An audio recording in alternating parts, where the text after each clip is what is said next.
Ngayong araw mga kuys, magluluto naman tayo ngayon ng sobrang basic at sobrang dali na beef pares na sobrang daming taba. Tignan nyo naman mga kuys, oh. Taba pa lang, makikita mo na nagpe-fade away si Kobe sa harapan mo mga kuys. Sisimulan natin sa pagpapalambot ng baka. Ang ginamit natin dito, isang beef shoulder tsaka isa kamto. Talagang masarap talaga pag sa pares yung may kamto talaga mga kuys kasi nandyan yung litid, nandyan na rin yung taba. Maglalagay lang tayo ng isang bawang dyan, hinati lang natin sa gitna at pibiskuasin. Pakukuluin lang natin ito mga kuys, tapos pag medyo lumambot, doon na natin siya hiwain. Nakita nyo naman mga kuys, so ang ganda ng karne na nabili natin, talagang fresh yan. Tapos inyo pulang-pula, yung taba, solid yung taba mga kuys, so manilaw-nilaw. Yan ang masarap sa pares. Nilipat ko lang sa kaldero mga kuys kasi talaga kanina medyo hindi napalambot ng maganda-ganda ito. Siguro napalambot natin ito mga kuys, mga 2 oras hanggang 3 oras. Kasi alam nyo naman yung baka sa atin dito sa Pinas, talagang medyo may katigasan. Tapos kamto yan, may mga litid dyan. Gusto natin yan mapalambot ng solid mga kuys. Pero kung bibili nyo naman mga kuys yung mga nasa mall na mga baka, yun, saglit lang yun. Tsaka ito, hindi tayo gumamit ng pressure cooker dito kasi mas gusto ko talaga yung talagang natural na dahan-dahan natin niluluto. Tapos yan mga kuys, hiwain natin ng dirty hands natin yan, ng ganyang kalaki lang mga kuys kasi hindi naman to paninda. So kahit medyo may kalaki yan, goods na yan kasi sa bahay lang naman natin kakainin yan, tapos kinamay natin yan, di ba? Ang ganda ng kulay ng taba, tingnan nyo mga kuys. So, tsaka yung karne nakita nyo, pulang-pula na. Kahit sobrang lambot na yan mga kuys, na doon pa rin yung pagkapula ng karne. Talagang fresh na fresh mga kuys. Tapos ito, nagpainit lang tayo dito ng mantika. Sinabay na natin dyan yung luya at sibuyas. Kita nyo mga kuys, napalakas talaga. Kaya kailan halo talaga tayo ng halo kasi masusunog talaga agad yan. Yun talaga dito ang medyo, pag sa kahoy ka nagluluto eh. Talagang malakas talaga, hindi mo kontrolado eh. Lalo pag nilagyan mo ng maraming kahoy. Sinunod na natin dyan yung bawang mga kuys yan.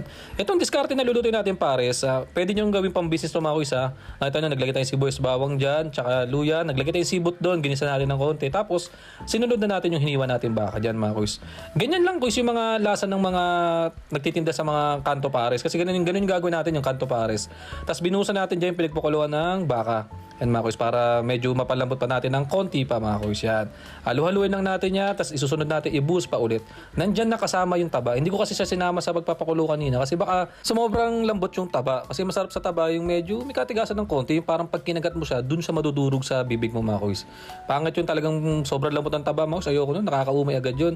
Tapos ito, maglalagay tayo ng toyo dito. Sasakto na natin toyo mga kuys kasi may asin na yung pinagpakuluan natin kanina. So medyo may alat na yun. Ang gusto lang natin dito, kumulay lang yung pares natin. So maglalagay tayo ng pampalasa dyan mga kuys para yun yung magpapasarap at konting pamintang durog. Tapos mga kuys, gagamit tayo dito ng pampalapot. Bali ito ay cornstarch na lagyan natin tubig. Ang paglalagay dyan mga kuys dahan-dahan lang, huwag nyo agad i-boost lahat kasi baka mapasobra naman ng lapot, baka maging mahaparis na yan.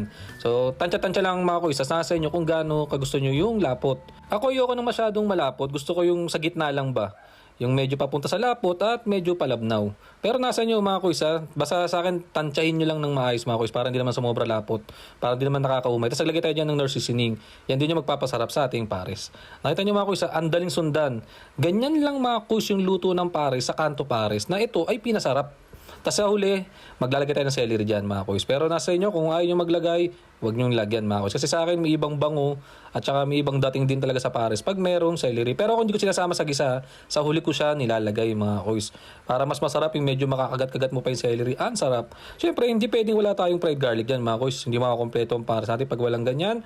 At maglalagay tayo ng chili oil. Bali, nakaluto na ako ng chili oil mga kuys. Tapos ito, sinala lang natin yung pinaka-mantika ng bawang, tas diniretso natin doon sa chili oil, talagang para mas solid yung ating chili oil mga kuys. Halo-halo lang tayo dyan mga kuys, ininit lang na natin ng konti yan kasi naluto na natin yan yung isang araw. Tapos yan mga kuys, gagawa naman tayo dito ng mabilisang fried rice. Siyempre pares, kailangan yung fried rice. Ganito lang din diskarte mga kuys sa mga nagbi-business ng pares. Ang diskarte dito mga kuys, hindi nyo na siya kailangan isang pa sa mismong apoy. Bali, bagong saing na kanin yan.